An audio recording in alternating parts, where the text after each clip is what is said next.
जय हिंद दोस्तों, बहुत बहुत स्वागत है आपका आधुनिक भारत के इतिहास की वायसराय की सीरीज में। और आज हम लोग पढ़ने वाले हैं वायसराय लॉर्ड बेबिल के बारे में, जिनका कार्यकाल 1944 से लेकर 1947 तक रहता है। ध्यान रखिएगा, ये ब्रिटिश सरकार के अंतिम वायसराय होते हैं, क्योंकि 15 अगस्त 1947 को भारत को आज़ादी मिल जाती है और फिर भारत को एक स्वतंत्र राष्ट्र का दर्जा दे दिया जाता है। तो आज हम लोग पढ़ने वाले हैं लॉर्ड बेबिल के बारे में। आधुनिक भारत के इतिहास की सभी घटनाएं इनके कार्यकाल में जानेंगे। तो चलिए बिना देरी किए वीडियो को शुरू करते हैं। हम पढ़ रहे हैं लॉर्ड बेबिल के बारे में। तो लॉर्ड बेबिल ने 5 जून 1945 में शिमला में एक सम्मेलन का आयोजन किया। ठीक है ना, एक शिमला में क्या होता है, एक सम्मेलन का आयोजन किया जाता है लॉर्ड बेबिल के द्वारा, और जिसकी अध्यक्षता मौलाना अबुल कलाम आज़ाद के द्वारा की जाती है। मौलाना अबुल कलाम आज़ाद, ध्यान रखिए, मौलाना अबुल कलाम आज़ाद ये स्वतंत्र भारत के पहले शिक्षा मंत्री भी होते हैं। आगे देखिए, ब्रिटेन में लेबर पार्टी की सरकार बनती है। ठीक है, और क्लीमेंट एटली वहाँ के प्रधानमंत्री बनते हैं। ठीक है, इससे पहले क्या होते हैं, ब्रिटेन में चुनाव होते हैं और क्लीमेंट एटली की वहाँ पे सरकार बनती है, जो भारत में क्या करते हैं, भारत की समस्या में क्योंकि उस समय भारत में बहुत ज़्यादा समस्याएं चल रही हैं, और उन्हीं समस्याओं के समाधान के लिए 15 फरवरी 1946 को भारत की संविधान सभा की स्थापना के लिए कैबिनेट मिशन को भारत भेजते हैं। क्लीमेंट एटली ये क्या करते हैं, क्योंकि लेबर पार्टी की सरकार थी और लेबर पार्टी आम नागरिकों की पार्टी थी, ये जनता की पार्टी थी, और ये डिसाइड कर लेती है कि अब हमें भारत को आज़ादी देनी है। ठीक है, तो क्या होता है ये, इसके बाद क्या होता है, ये कैबिनेट मिशन को भारत भेजते हैं और 24 मार्च 1946 को कैबिनेट मिशन दिल्ली पहुंचता है। इसका निर्माण कब किया जाता है, 15 फरवरी 1946 को वहां से इसको भेजा जाता है। तो 24 मार्च 1946 को ये दिल्ली पहुंचता है, जो स्टैनफोर्ड क्रिप्स जो कि अध्यक्ष रहते हैं। ठीक है, स्टैनफोर्ड क्रिप्स ये उस समय के बोर्ड अध्यक्ष रहते हैं। ठीक है ना, ये उस समय के अध्यक्ष रहते हैं, यानी कि बोर्ड ऑफ ट्रेड के अध्यक्ष, यानी व्यापार के अध्यक्ष रहते हैं। दूसरे इसके व्यक्ति थे, मतलब ये 3 व्यक्तियों की अध्यक्षता में आता है कैबिनेट मिशन भारत। तो दूसरे व्यक्ति रहते हैं लॉर्ड पैथिक लॉरेंस, जो उस समय भारत के सचिव रहते हैं, एवं तीसरे व्यक्ति रहते हैं AB अलेक्जेंडर, जो नौसेना के मंत्री रहते हैं। इन तीनों के नेतृत्व में भारत में कैबिनेट मिशन आया था। ठीक है, तो कैबिनेट मिशन के बारे में पूछा जाता है कि किसके नेतृत्व में आया था, ये भारत में आता है। तो स्टैनफोर्ड क्रिप्स से हो गए, AP अलेक्जेंडर हो गए और लॉर्ड पैथिक लॉरेंस, ये तीनों व्यक्तियों के नेतृत्व में कैबिनेट मिशन भारत आता है। आगे देखिए, कैबिनेट मिशन योजना को 6 जून 1946 को मुस्लिम लीग के द्वारा स्वीकार कर लिया जाता है। मतलब कि इससे पहले जितने भी अगस्त प्रस्ताव आते हैं, इन सबको क्या है, जो आपकी कांग्रेस और मुस्लिम लीग दोनों ही अस्वीकार कर देती है। लेकिन जब कैबिनेट मिशन भारत आता है तो इसको क्या किया जाता है, सबसे पहले इसको मुस्लिम लीग के द्वारा 6 जून 1946 को क्या कर लिया जाता है, स्वीकार कर लिया जाता है। और 25 जून 1946 को कांग्रेस के द्वारा भी इसको स्वीकार कर लिया जाता है। अब देखिए, मुस्लिम लीग और कांग्रेस दोनों के द्वारा कैबिनेट मिशन को क्या कर दिया जाता है, स्वीकार कर लिया जाता है। आगे देखिए, कैबिनेट मिशन योजना के अनुसार ही भारत में संविधान सभा का निर्माण भी किया जाता है। सीधी सी बात है, हम लोग पहले ही पढ़ चुके हैं कि भारत में संविधान सभा के निर्माण के लिए ही कैबिनेट मिशन आता है। तो इसके माध्यम से क्या हुआ, संविधान सभा का निर्माण किया जाता है। आगे देखिए, 16 अगस्त 1946 को मुस्लिम लीग के द्वारा प्रत्यक्ष कार्यवाही दिवस भी मनाया जाता है, यानी कि डायरेक्ट एक्शन डे मनाया जाता है मोहम्मद अली जिन्ना के द्वारा। और उस समय बहुत ज़्यादा दंगे होते हैं पश्चिम बंगाल की तरफ, है ना, पश्चिम प्रांत में, पश्चिम बंगाल में बहुत सारे लोगों की जान भी जाती है। ठीक है, ये सब मोहम्मद अली जिन्ना के द्वारा किया जाता है। आगे देखिए, 3 जून 1947 को भारत के विभाजन की लॉर्ड माउंटबेटन योजना को प्रकाशित किया जाता है। ठीक है, मतलब कि जो लॉर्ड माउंटबेटन योजना ये यहाँ पे भारत में क्यों आती है, क्योंकि भारत का विभाजन होना होता है। भारत के विभाजन के लिए ही 3 जून 1947 को क्या होती है, लॉर्ड माउंटबेटन योजना प्रकाशित की जाती है, जिसे कांग्रेस पार्टी के द्वारा स्वीकार कर लिया जाता है।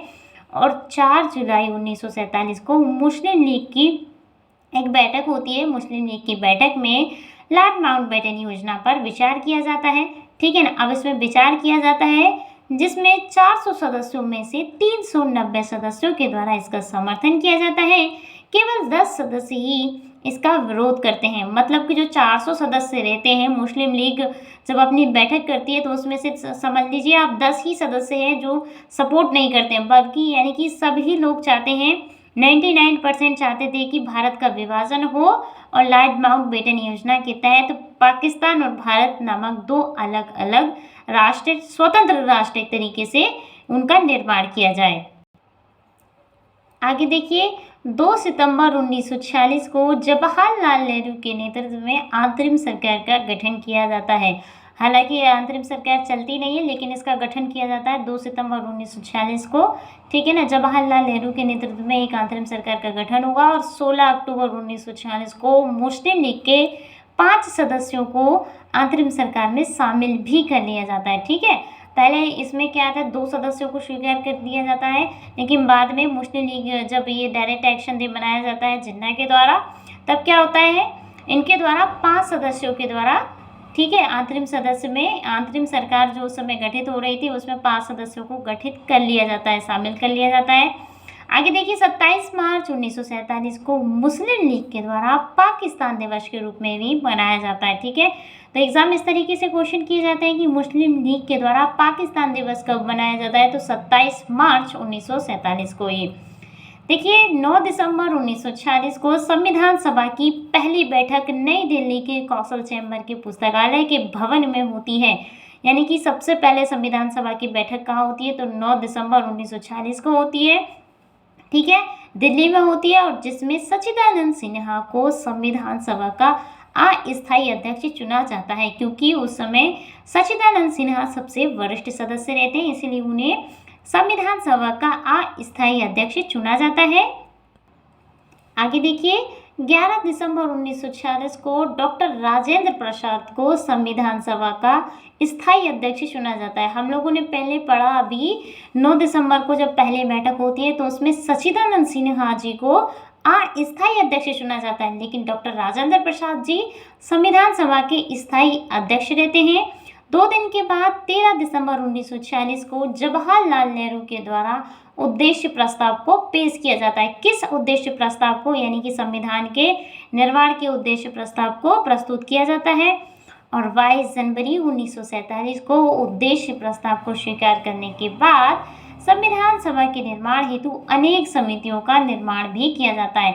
यानी कि हमें अब संविधान सभा का निर्माण करना है, इसलिए अलग अलग समितियों का निर्माण किया जाता है, ताकि संविधान सभा का ठीक तरीके से उसके सदस्यों का चयन हो सके और उसके बाद में संविधान का निर्माण हो सके। देखिए, 29 अगस्त, ठीक है, 29 अगस्त 1947 को एक संकल्प पारित करके प्रारूप समिति का गठन किया जाता है, ठीक है। एक संकल्प पारित होता है, इसके बाद क्या होता है, प्रारूप समिति का गठन किया जाता है, और जिसके, है ना, जब प्रारूप समिति, अच्छा, ड्राफ्टिंग कमेटी भी इसको कहा जाता है, और जिसके डॉक्टर BR अम्बेडकर को अध्यक्ष के रूप में चुना जाता है। डॉक्टर भीमराव अम्बेडकर, जिन्हें बाबा साहब के नाम से जाना जाता है, और स्वतंत्र भारत के मंत्रिमंडल में इन्हें विधि मंत्री का पद भी दिया जाता है। इन्हें फादर ऑफ कॉन्स्टिट्यूशन भी कहा जाता है, क्योंकि इन्होंने ही संविधान को अपने हाथों से लिखा था, ठीक है। और प्रारूप समिति के द्वारा ही संविधान सभा जो है, सबसे पहले प्रारूप समिति के माध्यम से ही संविधान का निर्माण किया जाता है। संविधान सभा की बैठकें तो हम पहले देख ही चुके हैं, अब हम देख रहे हैं कि सब प्रारूप समिति के माध्यम से संविधान सभा का निर्माण किया जाता है, और इसके माध्यम से फिर जो है संविधान का निर्माण किया जाएगा। आगे देखिए, 4 जुलाई 1947 को ब्रिटिश संसद में भारतीय स्वाधीनता विधेयक प्रस्तुत कर दिया जाता है। मतलब भारत की जो स्वाधीनता विधेयक है वहाँ से ब्रिटिश सरकार के द्वारा वहाँ पे पेश कर दिया जाता है वहाँ की संसद में, और 15 जुलाई को हाउस ऑफ कॉमन्स में एवं 16 जुलाई को हाउस ऑफ लॉर्ड्स में पास कर दिया जा रहा है। दोनों के द्वारा क्या होता है, ये जो विधेयक होता है, तो देखिए वर्तमान समय में जिस तरीके से भारत में लोकसभा है, राज्यसभा है, ठीक है ना, राष्ट्रपति हैं, इनके तीनों के आदेश के बाद ही कोई भी विधेयक है जो पारित होता है, ठीक है, कानून बनता है। ठीक उसी प्रकार से उस समय क्या है, अभी भी वर्तमान में भी जो ब्रिटेन में हाउस ऑफ कॉमन है और हाउस ऑफ लॉर्ड्स है, यानी कि दोनों में वहाँ पे जो विधेयक है ब्रिटिश के द्वारा, और वहाँ के जिस तरीके से हमारे यहाँ राष्ट्रपति होते हैं वहाँ पे राजा होते हैं, महाराज होते हैं, उनके द्वारा भी पारित कर दिया जाता है। आगे देखिए 18 जुलाई को क्या होता है, ब्रिटिश सम्राट के हस्ताक्षर भी कर दिए जाते हैं। जैसे कि अभी बताया हमने, राष्ट्रपति होते हैं, उसी तरीके से वहाँ सम्राट होते हैं, महाराज होते हैं, उनके द्वारा भी इसको पारित कर दिया जाता है। इसके बाद 14 अगस्त को पाकिस्तान का निर्माण कर दिया जाता है और 15 अगस्त 1947 को भारत को आज़ादी प्राप्त हो जाती है। तो ये देखिए, आज हम लोगों ने आज़ादी तक के लास्ट सीरीज को कवर कर लिया है और आधुनिक भारत के इतिहास में जितनी भी लेक्चर टॉपिक्स थे उन पर हमने सब पे लेक्चर दे दिए हैं। आशा करते हैं आपको वीडियो समझ में आया है। प्लीज़ दोस्तों, वीडियो समझ में आए तो वीडियो को लाइक कीजिए, चैनल को सब्सक्राइब कीजिए, और आधुनिक भारत हो चाहे कॉन्स्टिट्यूशन हो, हमने उन सब पर वीडियो बनाए हैं। भारतीय संसद, लोकसभा, राज्यसभा, राष्ट्रपति, प्रधानमंत्री और उनकी मंत्रिपरिषद, इन सब पे हमने वीडियो बनाए हैं। यदि आपको आवश्यकता है देखने की तो आप देख सकते हैं। मिलते हैं अगले वीडियो में, तब तक के लिए जय हिंद, जय भारत, थैंक यू। आप सभी का बहुत बहुत धन्यवाद।